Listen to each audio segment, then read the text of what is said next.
Hi, everyone. Welcome back to the show. Today, I have with me Julia Bardmesser. She is a data leader who's been in financial services, leadership in financial services, I should say, for about 20 years, but I think in financial services for a bit longer than that. Julia's here to talk to us about we're going to have a discussion around mergers and acquisitions and the role that data plays during that process, how companies value their data asset, why that should be done, and how organizations should go about it, both from the buyer and the seller perspective. Julia, welcome along to the show. Thanks for coming. Thank you, Jason. Thank you for inviting me. I've been listening to your podcast and been thinking I'd like to be a guest on this because it sounded like so much fun. So I'm Well, really excited about being here. great to have you on the show. Hopefully, we can make it a lot of fun for you and for our listeners. So, to kick off the fun, why don't we start with an introduction to you, please? So, as you've mentioned, I've been in data and technology leadership positions in financial services, all kinds of financial services, for more than 20 years. And for in financial services for most of my career, though the first 10 years I was a programmer, so I come from technical programming background. Okay, I started for a little company called Bloomberg, which was not known back then, right. much better known now. Yes. There's a bit. And I've spent quite a bit of time in data management, data governance, chief data office in Deutsche Bank, Citi, and the lately in Voya. Okay. And what's been the most fun? What's been the biggest learning through all of that when it comes to data? So the biggest learning was that technology, though it's hard, it's much easier than the business transformation. Hmm. That's the best out of last 3 or 4 jobs that I've been at. Even though technology changes and you have to figure it out, and a lot of quite complexity that changes, especially with the move to the cloud. Hmm. But what's really challenging, and when that's getting solved, then you're much further ahead, Hmm. is business understanding of data, how data enables growth, how data supports the movement of the company. So that's my biggest learning, and that's the one I'm trying to figure out how to address now. Yeah, well, it's kind of the question that you could probably ask yourself for a long time, and lots of Yeah, different yes. avenues to answering it and things to try. Is that what led you to kind of this interest in mergers and acquisitions? And which I'll probably summarize. I'll probably abbreviate now to M&A, just for people listening Yes. if they haven't heard that expression before. But yeah, is this sort of led you into kind of thinking about and being part of M&A? How did that come about for you? So I was part of M&A process a few Right. times. So, it's called being in the tent because usually it's confidential, so you can't talk about it. And so there's some people who are brought into the tent Right. and they're part of the discussion. And what is interesting to me, so I had data and architecture and CRM functions at Voya. Uh, and that's not a confidential thing. It's known that Voy keeps looking, and we buy companies at different sizes, and there's been some notable acquisitions lately. Um, and I was not part of every tent, even Right. though I was the head of data and architecture. And when I was part of the tent, the major portion what I was looking at, what I was being asked to look at, was on price cost synergies with the company that's being acquired. Right. I was not being asked to look at their data capability. I was not being asked, is their data accessible? None of that was part of the framework that, obviously you always work with the consulting company, with the, deals group of one of the bigger companies, but that was not part of the framework. Obviously, because of my background, I was doing it anyway. Mm. And I've tried to influence the decisions to buy when I saw some exceptional data capabilities. But that was just not part of the discussion. And Mm. it made me think, together with that thought, how do business people understand? And usually, generally, there is an agreement that data is important, but Yeah. specifically how it's important and how it drives value in M&A, that's just not as present. So I started thinking about it, and how would Interesting. you explain it? Excuse me. And how would you do it? Like, what would you look at? How would you do it?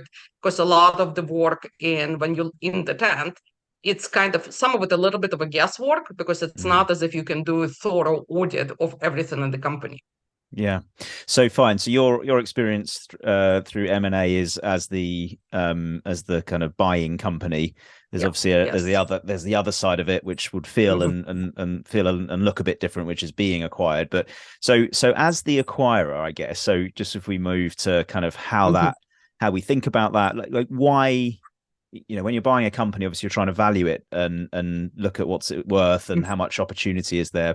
But so why should an acquirer be looking at the data capabilities of the company? Where does that come into the Mhm. process? What is it that they're trying to achieve? You mentioned things about pricing, but just sort of, strategically, what's the point?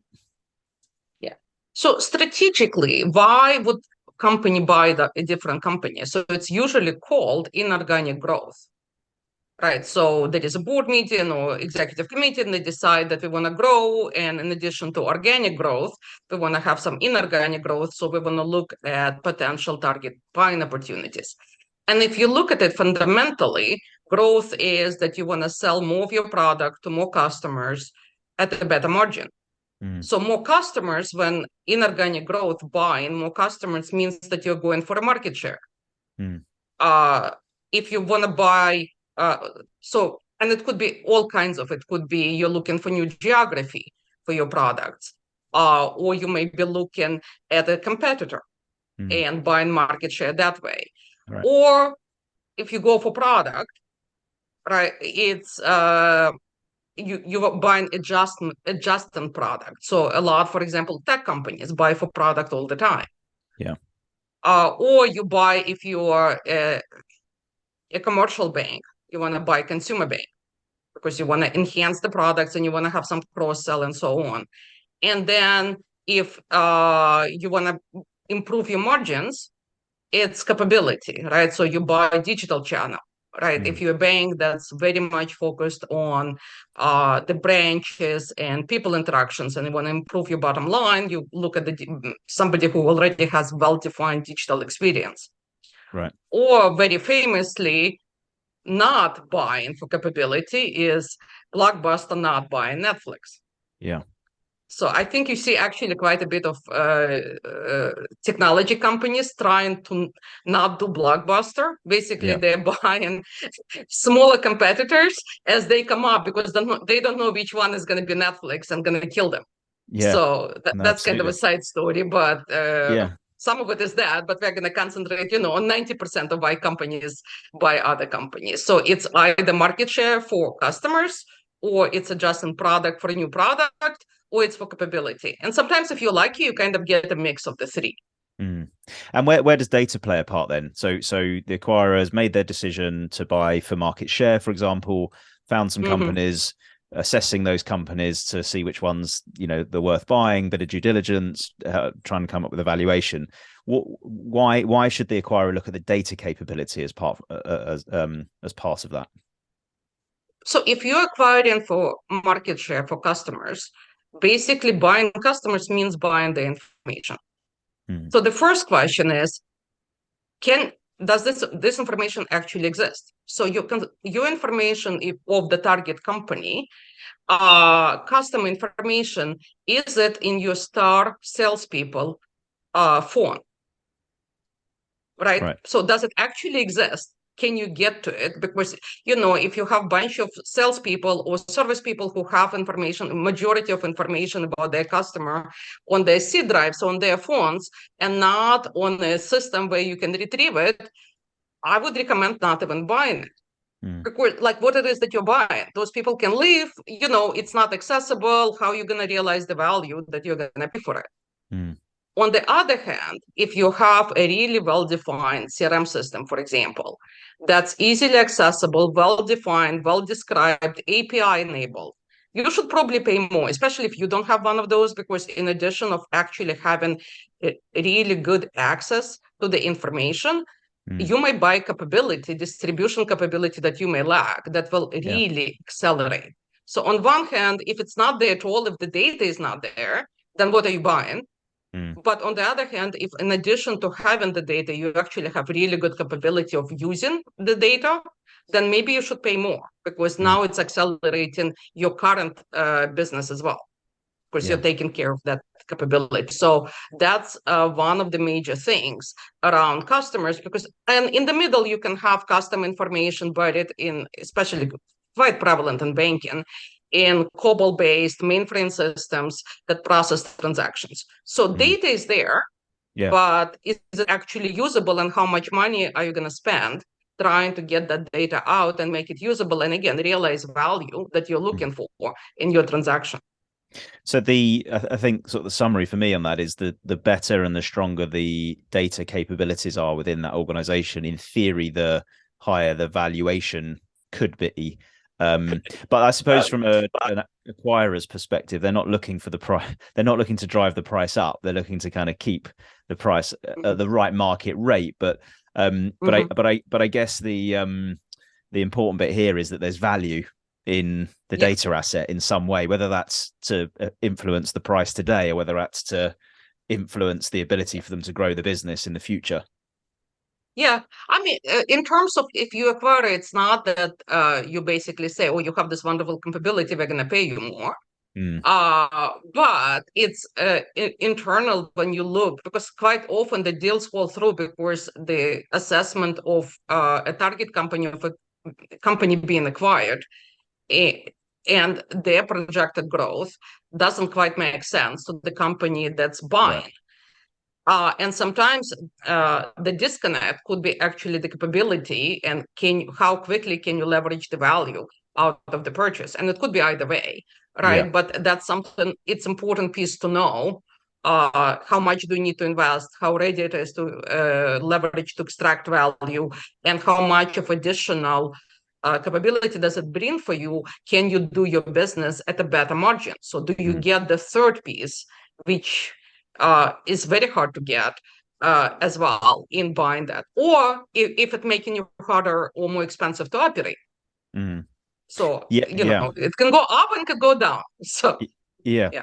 But as you say, really, it's about, is there something there that enables you to extract value or increase value while you're the owner of that business? And if your model is to acquire a business, raise the valuation and then move it on, then of course you're trying to kind of get that multiple up. But if you're looking to acquire a business to, as you say, increase your market share and keep hold of it because it builds you some sustainable growth in the future, then you want to know that you've got good access, good visibility of data, so that you can do all of the operational activities that help you run that part of the business.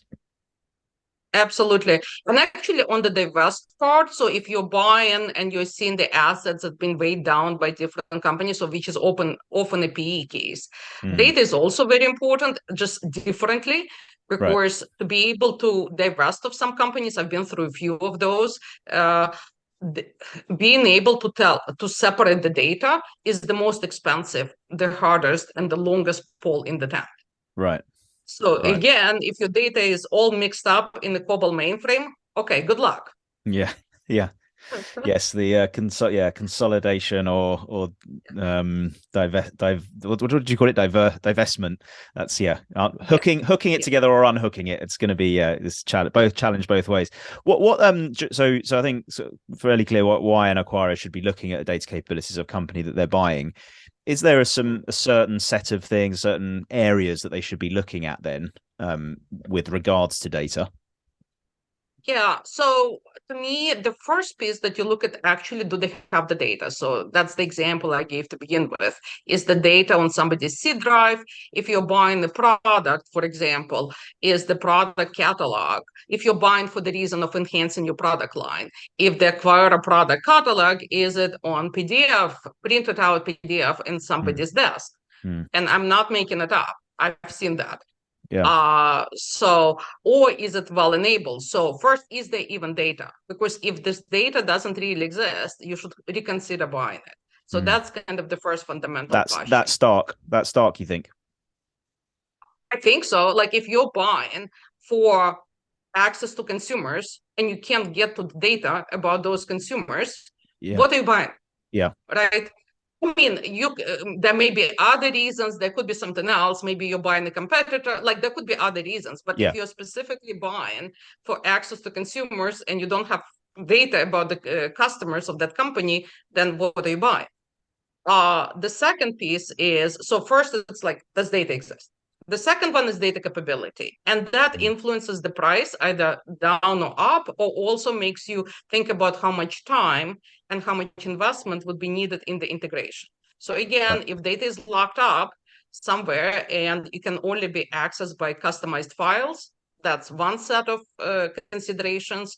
If it's kind of reasonably okay, then it doesn't go up or down. It just, it is what it is. And then if it's really good and you don't have that capability in house, that should influence your price. Actually, you should be prepared to pay more just to get that in. The third piece is risk piece, because there are regulations around data, right? So, and if we're talking about customer data, right, there are privacy regulations both in Europe and in US. So you want to take a look at not only information security. So usually, by the way, CISOs are usually in the tent because everybody is really worried about information security. See, my point is that CDOs of the company also need to be in that tent, because in addition to business drivers for looking at the data, there is also risk drivers. Yeah. And do you know where private information about your consumers is? Is that known? Is that documented? Do you have good metadata management? Are you buying the risk?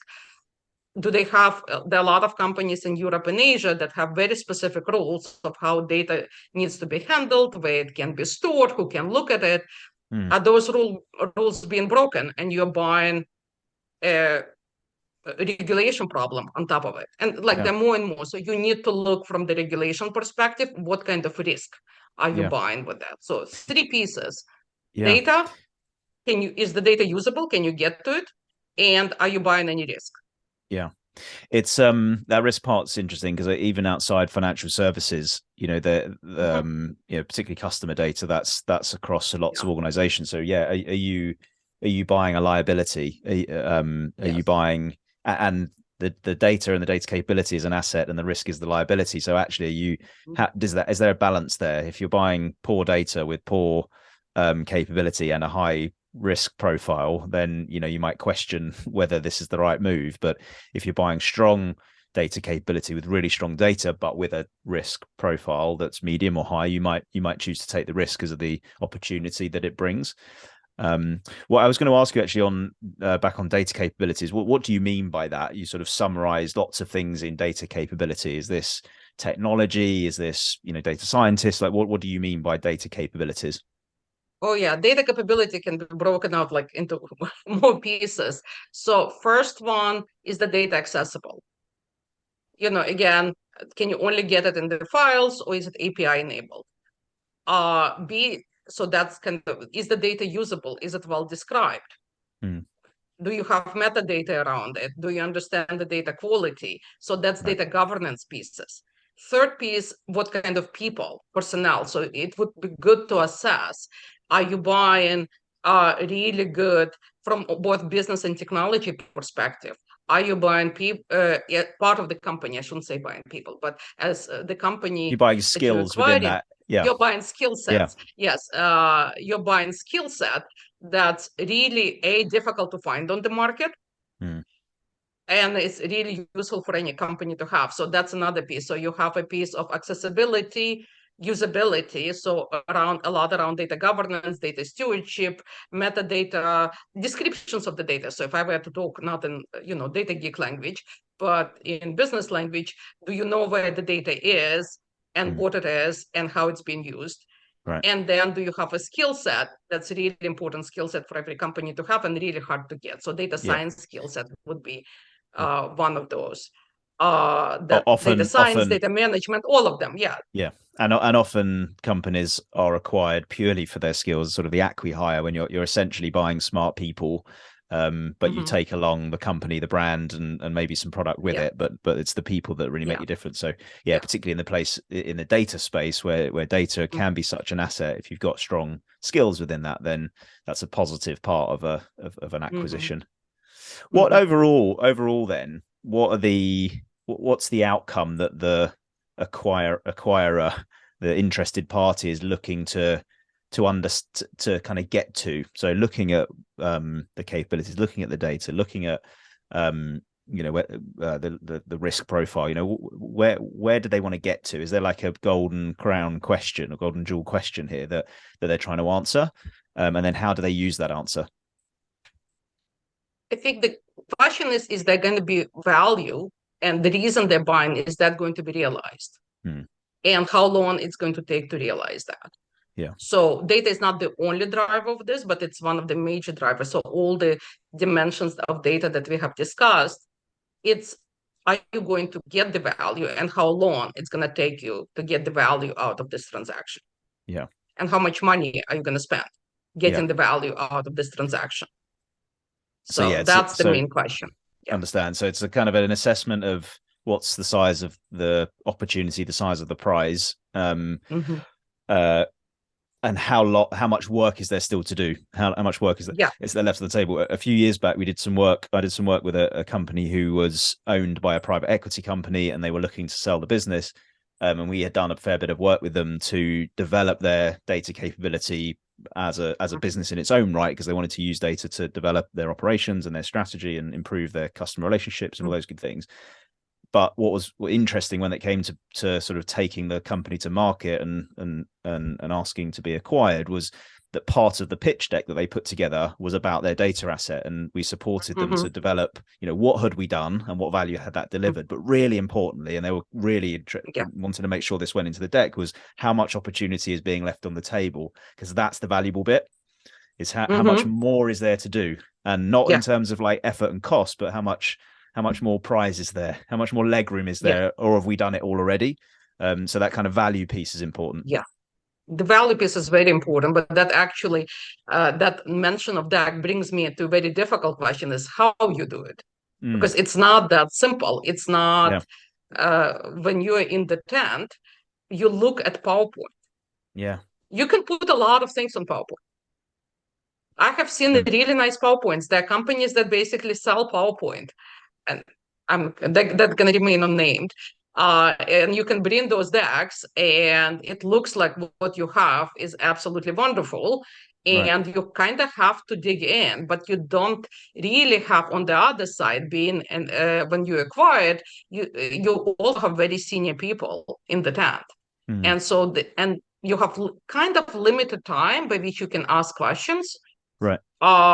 So what questions to ask and what to listen for, there is a little bit to art. It's not a recipe, this is 5 questions you ask, yes, no answers, and you're done, and you know what's going on. Because sometimes you kind of have to listen to how the questions are answered and what specifically is being told, and kind of translated, knowing in real life what those things really take to understand what's the real picture of data capabilities. Because you're after, I suppose you're trying to value, how do you value the data asset? How do you value the size of the opportunity? You're either going with what you've been told by the company that you're looking to acquire, or you're doing some hands-on work, I guess, to unpick that. But it sounds like you're saying you don't really have the luxury during an M&A process. You don't really have at least not in my experience, you don't have a luxury to either talking to really technical people. Sometimes you do. If it's a product company, that's technology product company, you do talk because, but most of the time you talk to, executives or people reporting executives. So some of the questions, so the very first one, and that you always have, is organizational structure. And you say, and the question is, can you please bring your top data person into the tent? Yeah. And if the answer is, there is this guy over there who does ETL a lot, is that who you mean? That's your first clue that it's probably not a very data-aware company. So if you have a CDO and CDO is at the table, to begin with, that's already a sign that the company is data aware and is paying attention to data capabilities. Just the org structure tells you a great deal. Right. If they do have a data science team, I find a really good question. So what's the average time does it take for your data science use cases from inception to them going to production? And how many data science use cases you have running in production on a regular basis and being used by business, the results being used? And if the answer is somewhere in 6 to 9 months. And we have them running as proof of concepts as a separate report we send out to salespeople, for example, next best action. That's also telling you things about data capabilities. Because if data science, if it takes 6 to 9 months, it means data scientists mostly wrangle data, which means there are no data capabilities that allow them to just go get data. It's prepared or it's clean and they understand the quality and they know where it is and they know what it is and they can just do the data science part. So that's also because a lot of companies have data science teams, but they don't have data management teams. Yeah. And that's the question that usually gets to it. Similarly, CRM is a very good, and it's not which kind of CRM, that's kind of not important as much, except for the, synergies question. So if there are two types of CRM and you want to, that plays into the cost equation. But you can kind of ask, so, talk us through how you use the CRM and have a business. And again, that's also very much indicative of the culture of the data capabilities. So that's kind of how you try to tell. That's and the again, it depends. Yeah. This is interesting. That's sort of on the capability side, and it's some skill and art there of like which questions to ask, how do you assess what you're hearing, on the kind of valuing, I suppose, either the data itself, the asset, which I'm not a huge fan of valuing data itself unless you're sort of selling data products to third parties. But is there a method? Is there an approach? Is there a way that to look at the kind of the opportunity for use cases or how much value can be extracted from the data? You talked about the capabilities and assessing those, but is that something that gets done? Is that something that's looked at, valuing the sort of how much opportunity exists with applying data to business challenges? So it so much depends on the type of business you're in that it's kind of difficult to come up with a very broad recipe on what it is. So I'm trying to stick more, is the data there and is it usable and what it is. Oh, by the way, speaking on the risk side, there is a question that's actually, it touches on both risk and on capabilities, is how do you handle the right to be forgotten? Right, because that exists in pretty much privacy regulations in Europe and in US, and that's a very difficult data question. So if right to be forgotten, if you say, well, we have a form online where you specify your preferences, but then we have a valid business reason to never forget you, so we don't actually worry about that part, that's a very telling answer. If the answer is, well, we have there's some this, plus we do have a way, we have we save the description of the data and we know where data is, that tells you a lot of information about the company, because it's a really difficult question. Where is your customer data across all of your enterprise? So if you get yes, we know, and here we can show you how we know, and well, we don't really have to do it because we have an exception. It gives you a flavor. Gives you a flavor. Yes. The other side of this, so all of these questions to an organization that's looking to be acquired. What about that company? So the company that's having this due diligence done to them, the one that's looking to be acquired. How can they support the process? What can they do to, I suppose, put themselves in good position in the first place, but be supportive of the tent and the people that are in it on the other side? So, provide access to more technical people. So if you have a data organization, have that data organization or kind of key people in data organization in the tent. Concentrate less on PowerPoint and more on architecture diagrams. So that's, and also have business people who are part of the tent. If you have that capability on the business side, if you have data stewards, talk about it. Say we have data stewardship function. This is what it does. So talk about explicitly data governance, data stewardship processes that you have, because that also tells you a great deal. Yeah. So basically show that and show it in more than kind of PowerPoint. It's, again, architecture diagram, technical people at the table, and business people who talk data. Right. That's all usually very good signs. Yeah. So yeah, get prepared. Be ready with strong answers. Be clear Yes. and specific, I think is your point. Yeah, Be specific. specific.